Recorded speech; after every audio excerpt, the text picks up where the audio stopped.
Cam, congratulations on being the Steelers nominee for the 5th time for the Walter Payton Man of the Year presented by Nationwide. You started Cam's Kindness Week this year, something new. How did that come about and just how rewarding was that? In my old age now, we're finding new ways to give back. Cam's Kindness is a opportunity and initiative to, just give back to the community in different ways, whether it's, visiting the hospital, children's hospital, interacting with kids that don't even get a chance to have visitors. So we had to go to a studio to present and talk to them. And then just helping around the community, whether it's in a garden in the city or reading to kids outside of a school, finding unique ways how we can give back and, brighten somebody's day. When you found out that you were the nominee this year, Jerome Bettis popped into a team meeting. Did you know right away what was going to happen, or did you think he was just there to, speak to the team? I thought he was there to speak to the team. I was a little bit mad at Blair, our community relations person, and because I walked past both of them and I had no clue, and I kind of looked like a mess. But I guess they tried to thrive on surprising me because they're not able to surprise me often. But it was nice to see Jerome. He's such a big part of our community, and the work he does around with his programs is just amazing. And the man he is, and for him to win the Walter Payton Man of the Year, you just see how much that exudes throughout the Steelers, throughout the NFL, and he's a great ambassador for the Walter Payton Man of the Year. You said in your speech that they made you do during that team meeting that he set some of the groundwork, and then the guys, when you got here, carried that on.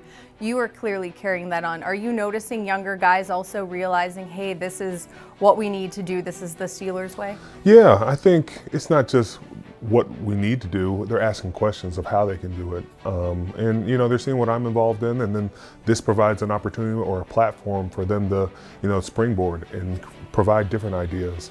I remember when I was a young guy and looked at Brett Kiesel and Troy Polamalu and Aaron Smith, and I just got a chance to see how they really operated, how much they cared about the community, what was near and dear to their hearts, and then they just let it blossom.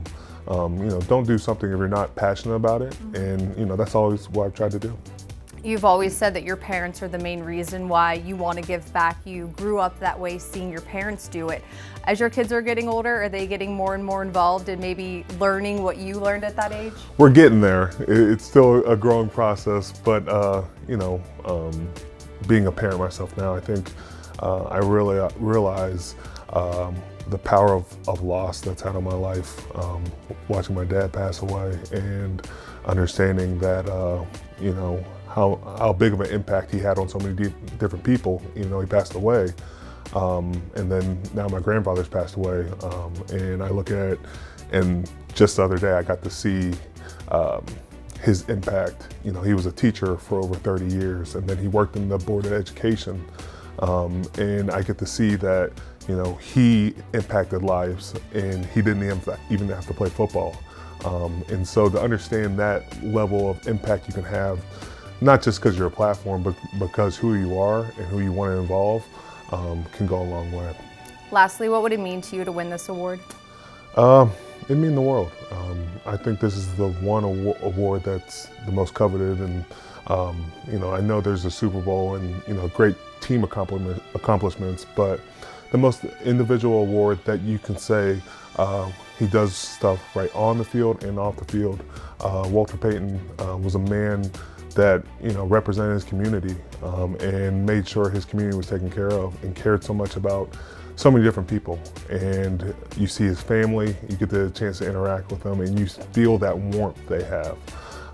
And that's just something that award brings. You see so many of those winners that have gone on to do great things, Peyton Mannings or the Calais Campbells or J.J. Watts or the Russell Wilsons. Those are, not just household names, but they're names that give back to their communities and continue to give back. And understanding that award, once you win it, the work's not done. And you got to see guys like Andrew Whitworth do it. And so it'd be really cool to win, but understanding the work's not done. All right, Cam, thanks so much and congrats again. Thank you.